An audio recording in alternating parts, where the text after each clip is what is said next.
ช่วยเหลือคือช่วย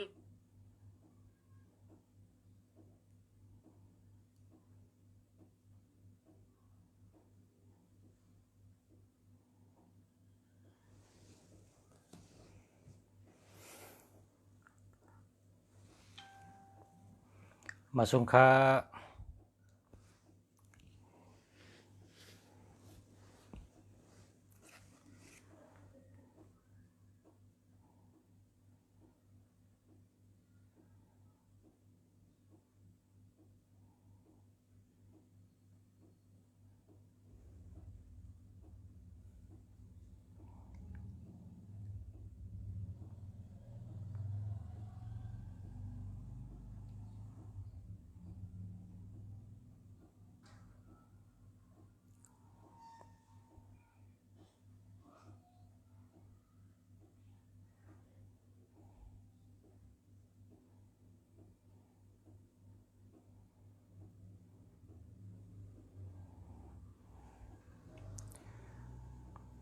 มาอยู่มาสงค้าเข้าใจเนี่ยมาอยู่มาสงค้าใช่ครับ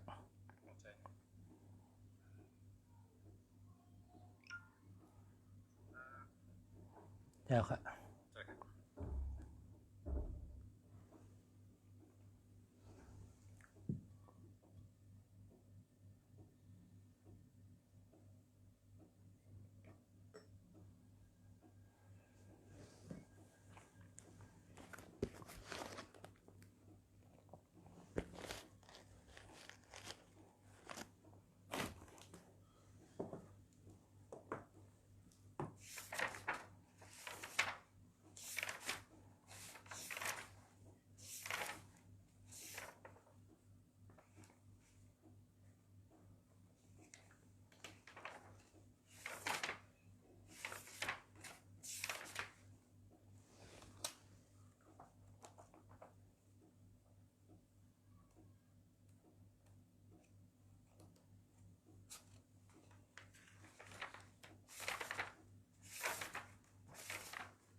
มาสงค้ามันได้แต่เอาข้อความอัน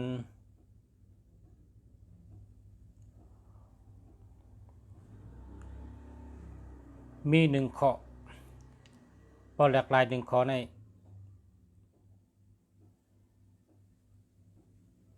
จัดบานเท่าในมิตั้งขึ้นเยอะเลย ก็เปิดความหนึ่งข้อและนำใจเขาหนึ่งเมียวในเด็กเดียงขึ้นเขาขึ้นนะย้อนกามคอเหลียวย้อนอักย่างเมียวเหลียวไปเฮ็ดเธอภาวะจัดปานเจ้าเก่าในกึดอยู่ไว้กว่าตั้งเลยขึ้นเยอะเลยอันนั้นสาระเขาสอนว่าก็เปิดเขากลุ่มกัดด้วยเปิลก้อย เขากลุ่มกัดด้วยเปิลก้อยเขาไม่ด้วยตัวเก่าพอเขากัดด้วยเปิลเขามีเจอขี้เก้เปิลเขามีเจออำนาจโลเปิลเขามีเจอเคอเป้ปุนเปิลพอเขามีเจอเช่นนั้นเนี่ยกูวันเนี่ยน่าใจเขาในตีวนอยู่ว่าลองตั้งจังนั้นพอเขากลุ่มวนลองตั้งจังนั้นนำมาในเนี่ยการปกป้องเจ้าเก่าในลืมเบ็ดอ่ะพอเขาลืมเป็ดลองหลูปกป้องเจ้าเก่าในเขาจะเป็นก้นกว่าตั้งเลยอำขึ้นเยอะเลยอำเป็นเขาเลยก็เปิดเขามีเจอแป้งจังเปิลอ อำนาจโลเปิ้นเย้าก็สิเจเปิ้นนะเฮาซ้ำตัวอยู่เปิ้นติ๊กเอาเจอใส่อยู่เปิ้นเฮ็ดสังเปิ้นลาดสังเปิ้นเฮ็ดสังเปิ้นเปลี่ยนสังเปิ้นมีสังเอาเจอใส่ลองเปิ้นนำน่ะและลืมเอาเจอใส่ตัวเจ้าเก่าขึ้นเพราะว่าเฮาลืมเอาเจอใส่เจ้าเก่าปานใดการปกป้องเจ้าเก่านั้นหลุดกว่าบ่หึงมาเฮาก็อยู่ที่เก่านั่นน่ะมันขึ้นเยอะแล้วมีตั้งขึ้นเยอะแล้วพอเฮามีน้ำกัด 10% นะเฮามีน้ำกัด 10% ก้อยก็เปิ้นจะมี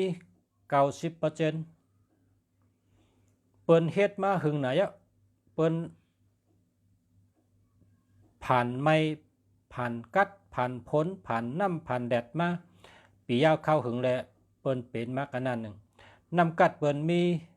90% น้ำกัดเฮาซ้ำมี 10% ก้อยเฮาซ้ำไกลกว่าเคก็นั่นติ๊กๆเนี่ยเฮาเต็มมีตั้งขึ้นเยอะเลยเฮาหลูลืมแบตความขอในเฮาหลูปล่อยวางแบตความขอในเฮาหลูเอาเจอใส่ตัวเฮาตัวเฮาหึงหันขึ้นตัวเฮาในหลูเฮ็ดสังแทงหลูเล็บเห็นจังหือแทงหลูหมอจังหือแทงหลูมีน้ำกัดจังหือแทงเฮาตัวเฮานำพอตัวเฮาติ๊กๆเนี่ยเฮาได้หันตียุบย่อมตัวเฮาได้หันตีแข็งตีอ่อนตัวเฮาพอเฮาหันเอาในเฮาได้ปกป้องตัวเฮาเป็นลืมแบตเปิ้นทั้งหมดอ่ะพอเฮาลืมแบตเปิ้นทั้งหมดเอาในเฮาตัวอยู่ตัวเฮาติ๊กๆนั่นน่ะเฮาได้มีการปกป้องตัวเฮานำแท้ๆเฮาได้เป็นคนขึ้นยามมาสูงได้อย่าไปกับตัวเปิ้นหาตัวเจ้าเก่าอย่าไปกับวนลองเปิ้นหาวนลองตัวเจ้าเก่าอย่าไปสิเกเปิ้นอย่าไปเจิมนาบลูเปิ้นอย่าไปมีหาขึ้นตัวเจ้าเก่านำขึ้นยักขึ้นตัวเจ้าเก่าตาเสด้วยนำไล่ปกป้องนำกัดเจ้าเก่าเตโตมาสาราเฮาสอนว่าเฮาในยุ่มต่อเปิ้นในยุ่มไลกูวันยุ่มไลกูขิงก้อยกะจอยเปิ้นก็จอยไลยุ่มต่อเปิ้นก็ยุ่มไลเสียแหงเฮ็ดสังป้อยุ่มต่อตัวเจ้าเก่าป้อจอยตัวเจ้าเก่าในซ้ำ ซ้ำยุ่มล่ะนะซ้ำยุ่มล่ะซ้ำจอยตัวเจ้าเก่านำล่ะนะ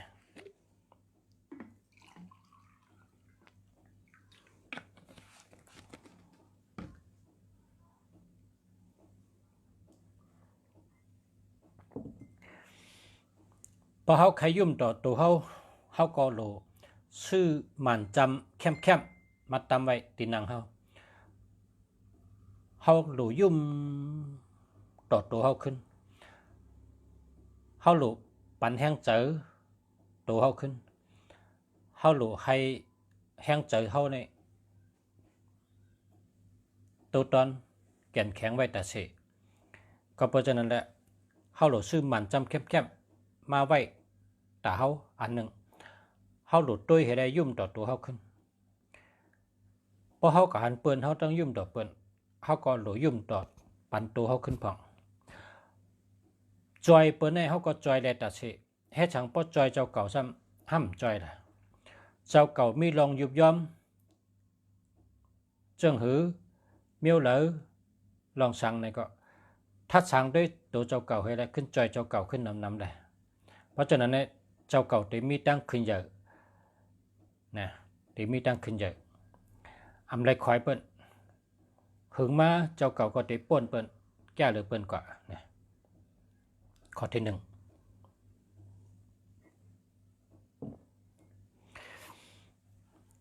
แทงข้อหนึ่งก้นคำพองในได้เฮ็ดตั้งขาย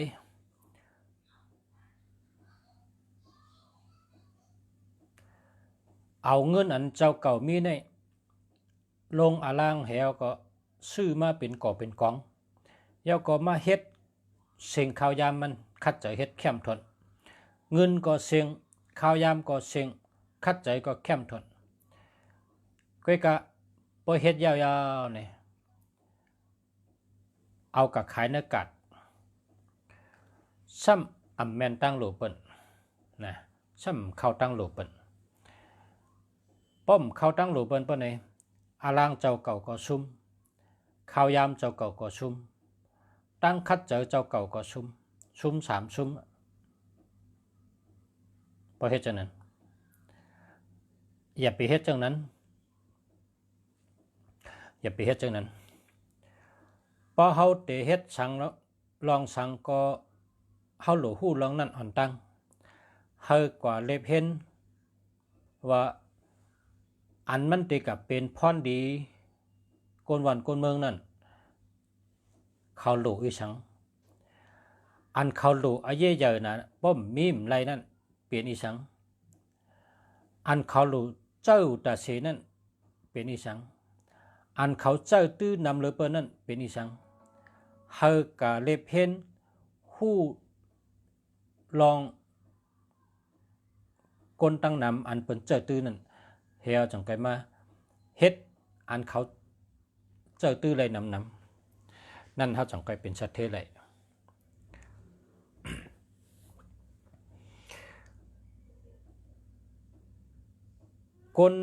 กนกูปอกใน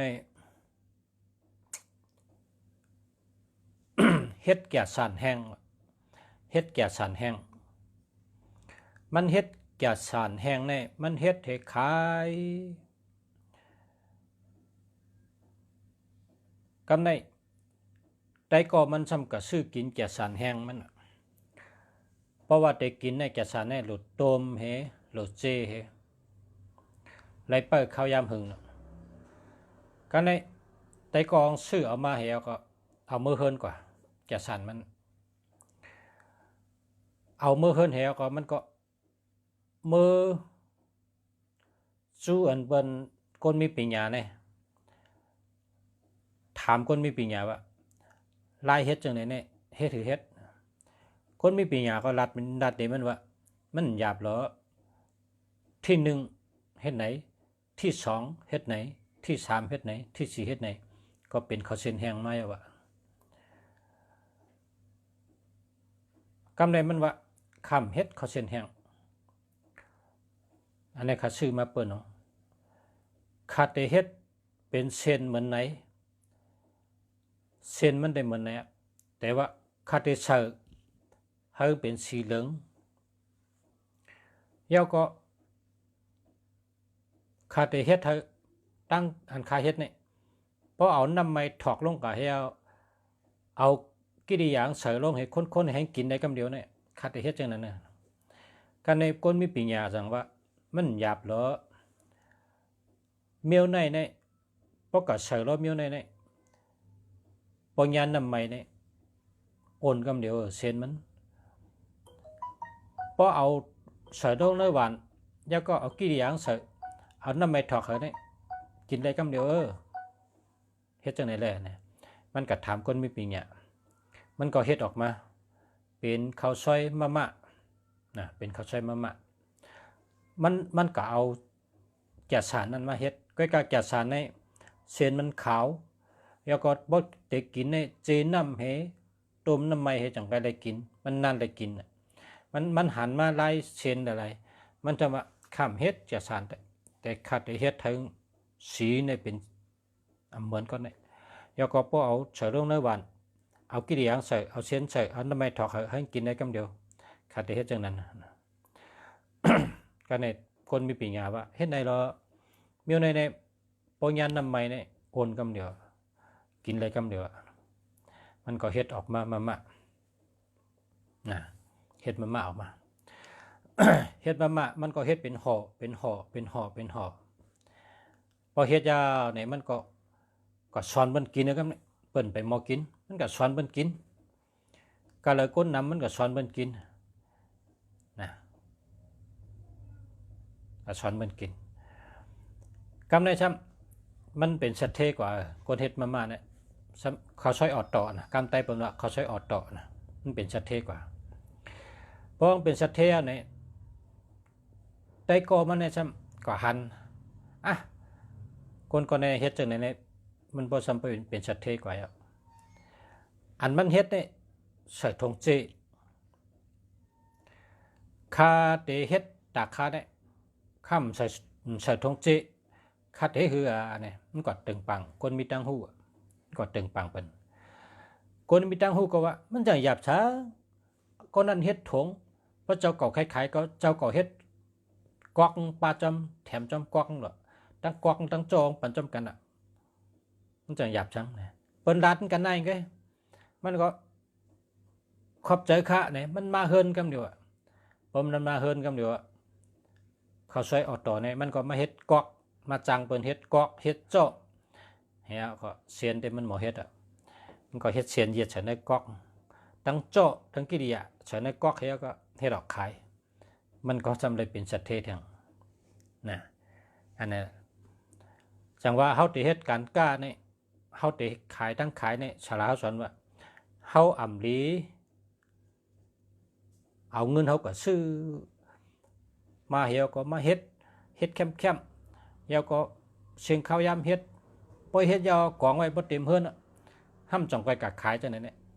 เป็นตั้งวนอันผิดนะเป็นตั้งวนผิดเจ็บผิดดงอ่ะพอเป็นคนมีเงินเฮ็ดจังได๋เนี่ยผิดเจ็บผิดดงมันจะเมียวมัน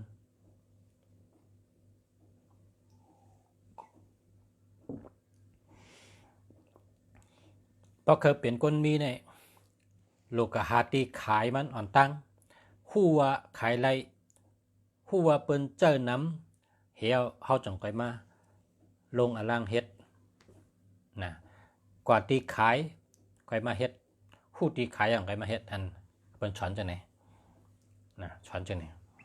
มันจังไปอ่องมันจังไปมัน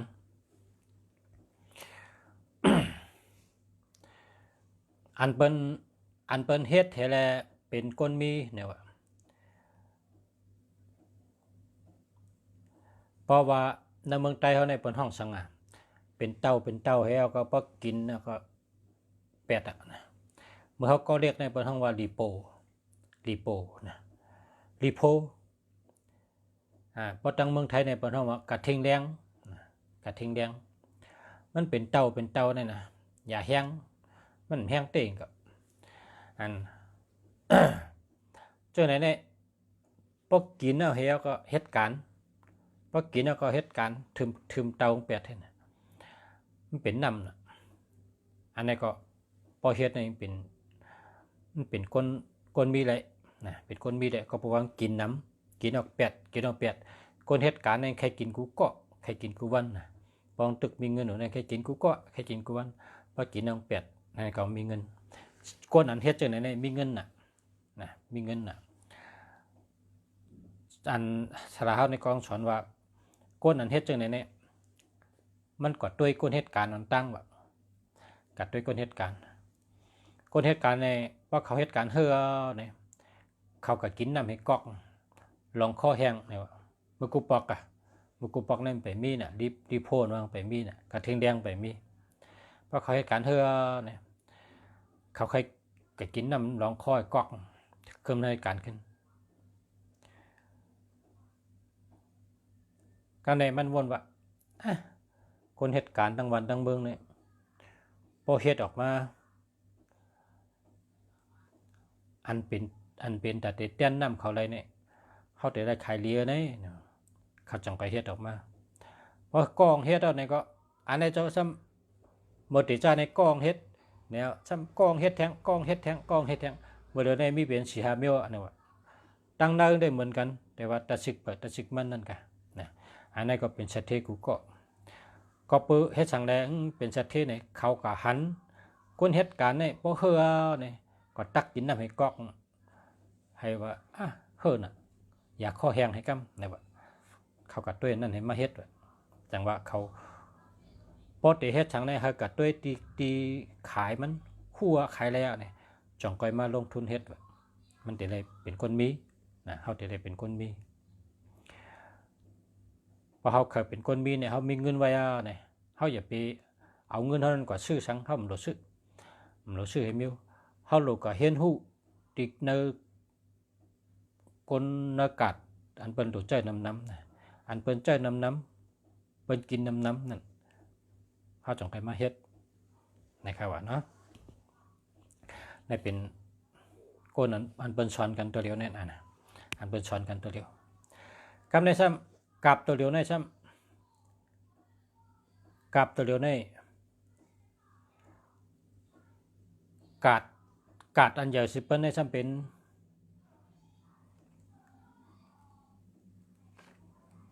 นกัดมีในค่ะซ้ำเป็นกัดมีในค่ะกัดอันใหญ่เลยเป็นใครแห่งก็ซื้อนั่นในที่ตัวเดียวเนี่ยใครแห่งก็ตัวซื้อนั่นในที่เดียวใครสั่งโดสั่งตัวนั่นในซื้อที่เดียวซื้อเล็กนำน่ะเป็นแสงอันใหญ่เลยเป็นนลุมพระเป็นกัดอันใหญ่เลยเป็นนลุมพระ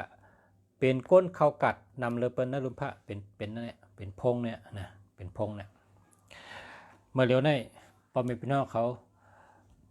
พี่น้องไต้เขาโหลเล็บเห็นยาวก็พึกเฮ็ดนะเล็บเห็นให้ก็พึกเฮ็ดสาระเขาสอนว่ากว่าเห็นที่เราเป็น10 ตี20 ตีเฮามันเล็ดเหจังก้อยมาเฮ็ดนี่มันมีเผอเนี่ยว่ามีเผอก็เฮ็ดนั้นกว่าเห็นหลายตีหลายตั้งจะบ่จวดเชิงเฮียจังก้อยมาเฮ็ดนี่มันมีเผอก็เปิ้นเฮ็ดนั้นเนี่ยว่าเปิ้นเฮ็ดนั้นเฮาหลูเห็นฮู้นะเฮาเห็นฮู้อีกนึงก็แล้วพอเฮาฮู้ว่าเส้นตั้งมันเป็นอันใดเนี่ยพอเฮาป้องใจตัวเฮานี่แหละโหลเลยพึกเฮ็ดกำเดียวเนาะตัวเฮาเนี่ยโหลเป็นคนมาพึกเฮ็ดกำเดียว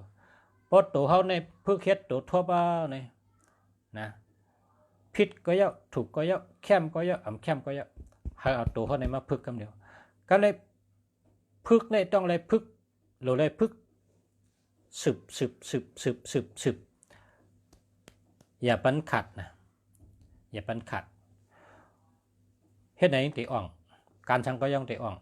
ตั้งขายอันเท่ามีนั่นเอามาปันให้เปิ้นหัน1 วัน 1 อันมันติอ่องก้อยก็อาจ้างเฮาในพอใกล้ก็เฮ็ดพอข้านก็เฮ็ดอันนี้ได้ดีค่ะดีแต่ไรเมอาจ้างเจอเจ้าเก่าในใกล้ก็เยอะข้านก็เยอะ1 วันใน1 ปอกแต่ไรมีจีกันแต่ไรมีปักเปิงต่อตัวเจ้าเก่าให้ได้เฮ็ดมนุษย์ตาเฉยยาก็ตั้งขายนะตั้งขาย1 วันนี่หรืออะไรออกมาปัน1 อันเท่ามีไว้นะเมื่อนางลุงชาเฮ็ดขายอ่างห้องเงินอ่างหลับอ่างก้าขายดีเอาไว้จับพงไว้จับมือถือนะเอาไว้จับโตนี่ค่ะเป็นอ่างดีเขาเฮ็ดจังได๋ก็นี่เขาเอาออกมากูวันตั้งขายเขานั้นซ้ำก็แปลว่ามันเหมือนเขากับขายในกัดพอเขากับขายวันเดียวก็เหมือนในคำพองมาพอเขากับขายแท้เมื่อพุกในมือว่าอันตีก็ยำหันได้มันหันของป่นกว่าอันก้นไปยำมานั่นซ้ำหันให้ซ้ำชื่อสาระเขาสอนว่าเช่นนั้นเนี่ยลุงเสียเอาเสือไว้ตั้งหลังพงลุงเสียพอเขาคอกเอาแต่ในก็เรียกนะคอกไว้เสือไว้ตั้งหลังพงเป็นอ่างห้องเงินอ่างก้าขายหลีอ่างลาบหลี6324นะ6324ตั้งหักหลีเงินหลี63การงานหลีการเงินหลีตั้งหักหลี32อจุนหลี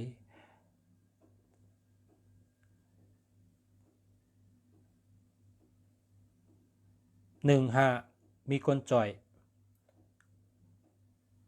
24การเงินดี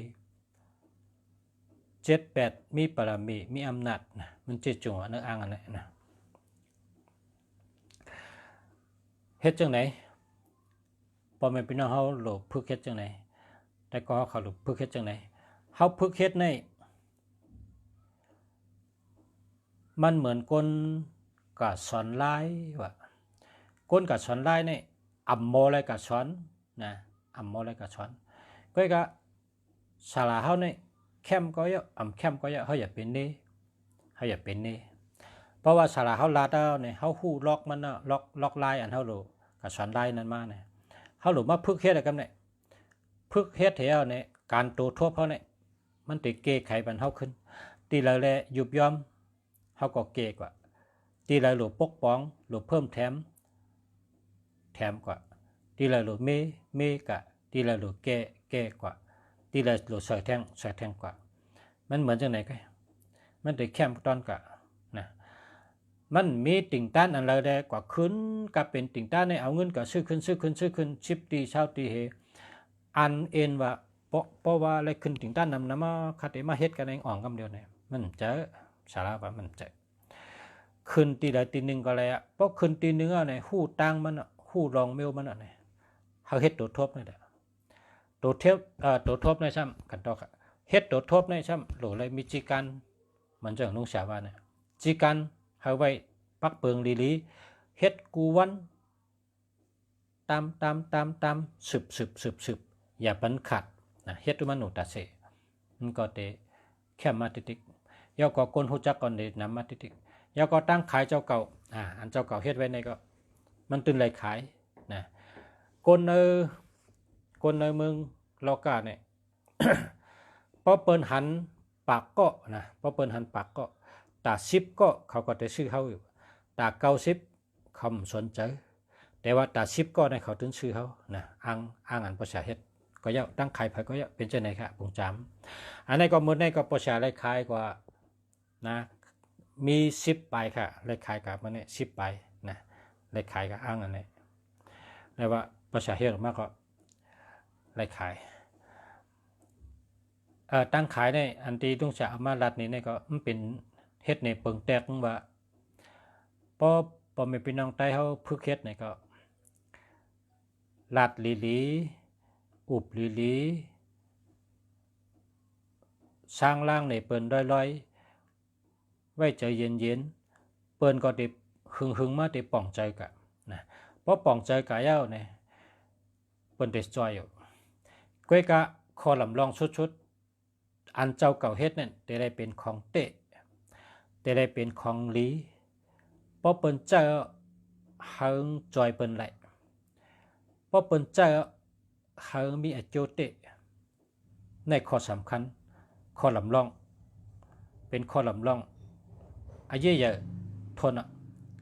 กำขอเนี่ยอันว่าเจ้าเก่าเฮ็ดออกมาสังก็เยอะอันเจ้าเก่าเฮ็ดออกมาเนี่ยได้เข้ม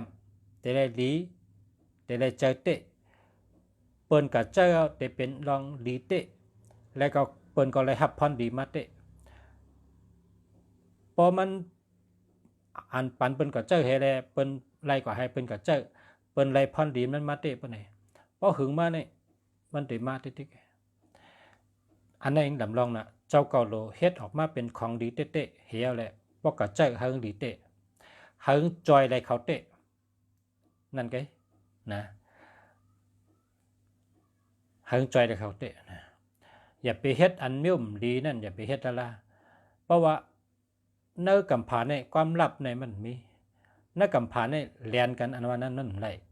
นะมันไรค่ะเรียนกันเนี่ย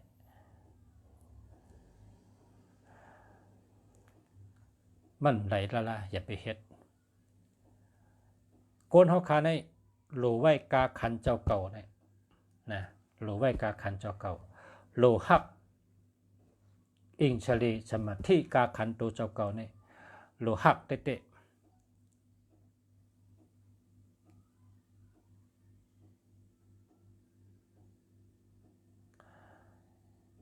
เฮาอย่าไปปันเฮา อันติง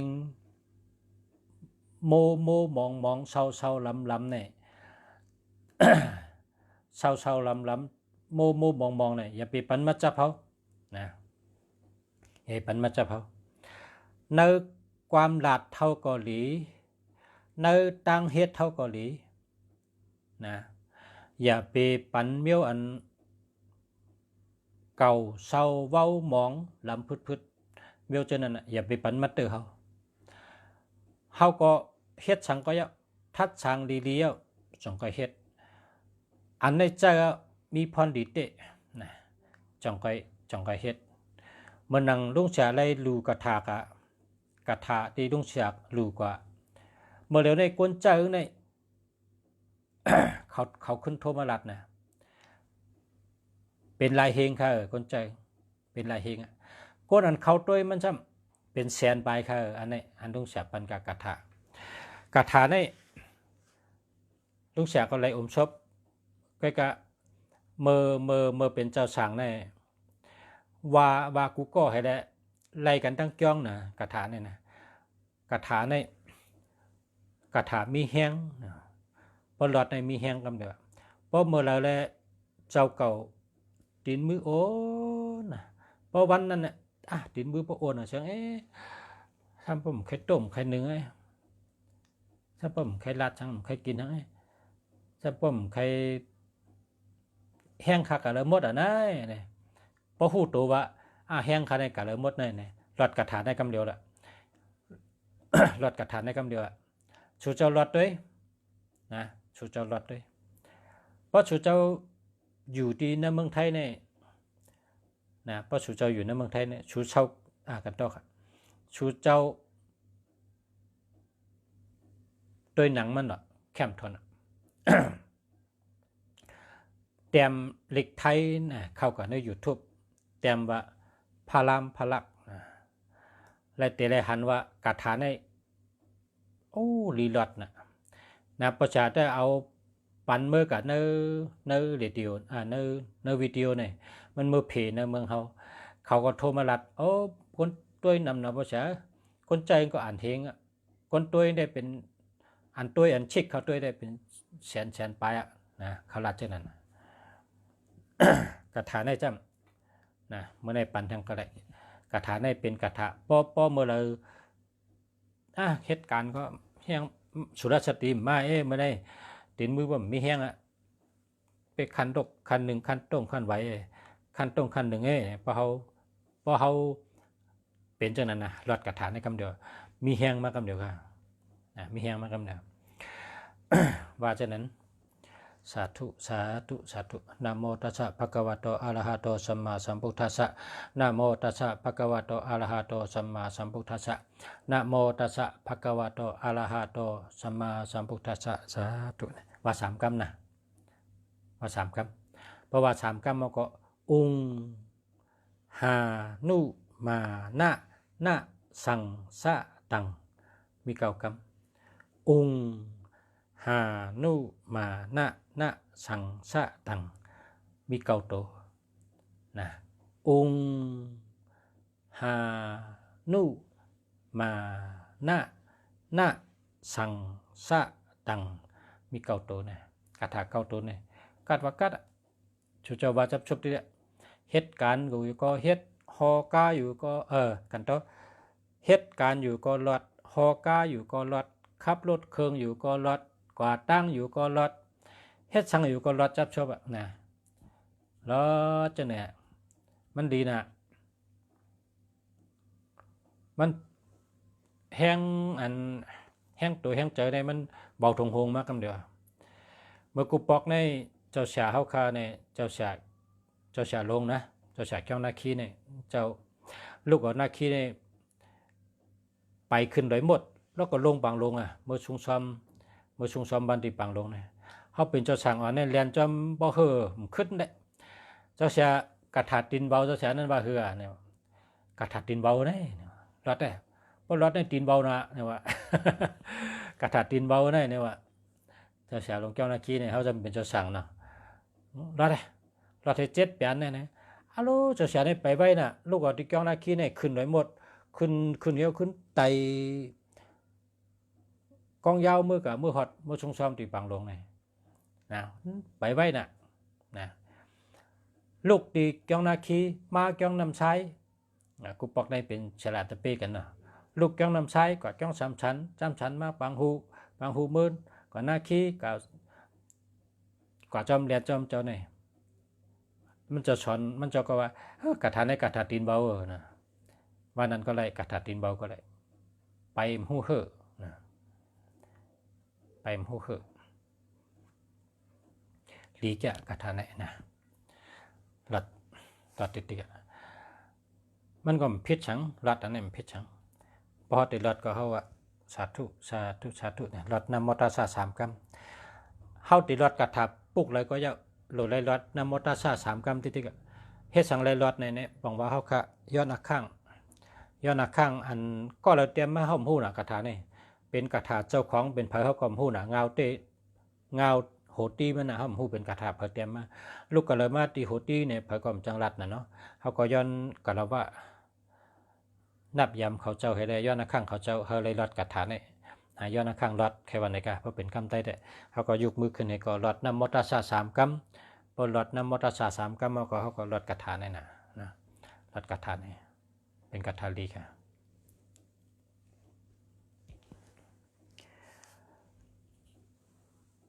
แค่มาเมื่อไหร่นะอุบกันไหนก่อนมีตั้งไปวนดีๆตอนตัดเฮ็ดตั้งขายกล้าขายนะแล้วก็มีไปวนดีๆลองกันว่ากลับเมื่อเดี๋ยวในกาดอันใหญ่เลยเป็นพงเนี่ยนะกาดอันใหญ่เลยเป็นพงเนี่ยเขาตีเฮ็ดสังเนี่ยก็เขาหลุดเลยนะมาลัดให้เป็นหันให้เป็นหูพึกลัดนะคออันโหลเลยสติเลยเฮ็ดจอมเฮิงแมนจอมปักปึงเป็นในเมืองขึ้นใหญ่ในเป็นว่า1สบายตา2สบายใจ3มีประโยชน์ต้องไว้3 ข้อนี่แหละต้องไว้3 ข้อในพระพุทธเฮ็ดก็ต้อง3 ข้อในเสนอใจไว้พอติเฮ็ดให้คุกจะได้กำ3 ข้อเนี่ยนะพอกำไตเขาก็พอเขาหลัดกำไตเนี่ยก็ข้อที่1ในสบายตาเนี่ยก็เฮาตัวคิงเจ้าเก่าในเฮาอยากจำเหนะวีโหเหนุ่งโคมาเข้มแดบในเป็นข้อที่1สบายตาเฮาตัวแห่งสั่งถูกตาเปิดทางว่าสบายตาในข้อที่1ข้อที่2ในสบายใจสบายใจว่าเพราะเป็นถ่อมเฮาลัดนี่เฮิงเป็นข้อความอันเป็นไหลยินให้ได้สบายใจมีตั้งจ่อเจอซื้อเจอไรทุกข้าเจอเป็นตั้งทุกข้าเจอเป็นตั้งจ่อเจอซื้อเจอเป็นตั้งหู้เป็นตั้งเจอไรพรดีมันก็จอยไรเขาเฮิงเป็นจังไหนอย่าเฮิงกะตอกตำเปิ้นให้เป็นตั้งนักอกนักเจออย่าไปดัดละในข้อที่2นะอย่าไปรัดว่ามันกับปันปุนพรเป็นนักอกนักเจอเนี่ยอย่าไปรัดสบายเจอสบายตาสบายเจอนะ2 ข้อกำในข้อที่3เนี่ยมีประโยชน์พอหลัดกำไตเขาก็ว่าเฮิงมีพรดีนะเฮิงมีพรดีเฮิงเกิดพรดีเฮิงไรพรดีเฮิงมีพรดีนะพรดีอันว่านั้นพรดีผู้ทำยินนั่นกะนะชูเจ้าอันเป็นผู้ทำยินตั้งหลายเนี่ยถอมาเฮิงไรพรดีเนี่ยข้อปักเปิงก้นอันลาดกล้ามเนี่ย3 ข้อเนี่ยแต่ได้เสริมในเนื้อก็โหตาเสเห็นไหมพอมี3 ข้อไว้เนื้อก็โหเนี่ยก็เขาก็ชื่อพงเข้มนะชื่อพงเข้มอันหนึ่งอันโปรเซสไล่เนี่ยเป็นโนดเก่านะพอใครชื่อเหมือนโปรเซสก็ชื่อโนดเก่าในหางมันเสรีแจงแรงดีเสียงมันก็ยินดีโนดเก่านะแล้วก็ชื่ออันดีชื่อพงนะชื่อลีชื่อ2 ลูกแต่ลูก1ไล่แต่ลูก1ตัวชื่อนำปัดพงชื่อหมายพงก็ชื่ออันดีลีเฮิงเมียนจำนามเฮา hơn thọt hâu hơn miền hâu hơn mi ngân hơn mi miệt tả hơn miปัญญาhơn đọt phê này tôiดีๆอย่างก็ชื่อป้อมหู้ก็โทรถามมานะคาติรัดปันว่าชื่อจังไหนเลียชื่อจังไหนมันดีนะคาติรัดปันป้อมหู้เพราะเดี๋ยวชื่อพงก็ชื่ออันดีลีมันติดจอยเฮาไหลเงินไหลคำมากูวันพอเขาชื่อนำปัดพงเขาก็ชื่ออันดีลีกองติดจอยเฮามีเงินมีคำอยู่ดีกินหวานมีปัญญามีเงินมีคำมาแทงชื่ออันดีๆชื่ออันก็นะพอชื่ออันดีมันเหมือนเฮาลัดกล้ามดีลัดความดีเมียวดีก็เขามานะพอเฮาลาเปิ้นก็ไปเฮาโดลัดกล้ามดีกล้ามบานแกนะเมียวดีก็ติมาจูเฮาพึกลัดลองลีพึกวนลองลีพึกเฮ็ดลองลีเมียวดีก็ติมาจูนะพงเขามาค่ะข้างในกันย้อนสู้พอมีพี่น้องผู้ทำยินกูก็กูเจ้าหาได้อยู่ดีกินหวานเหตุการณ์ขึ้นใหญ่มาสูงย้อนเฮยอยู่ดีมีเงินห่างได้กึกปืนกูก็กูคนขามาสูงขา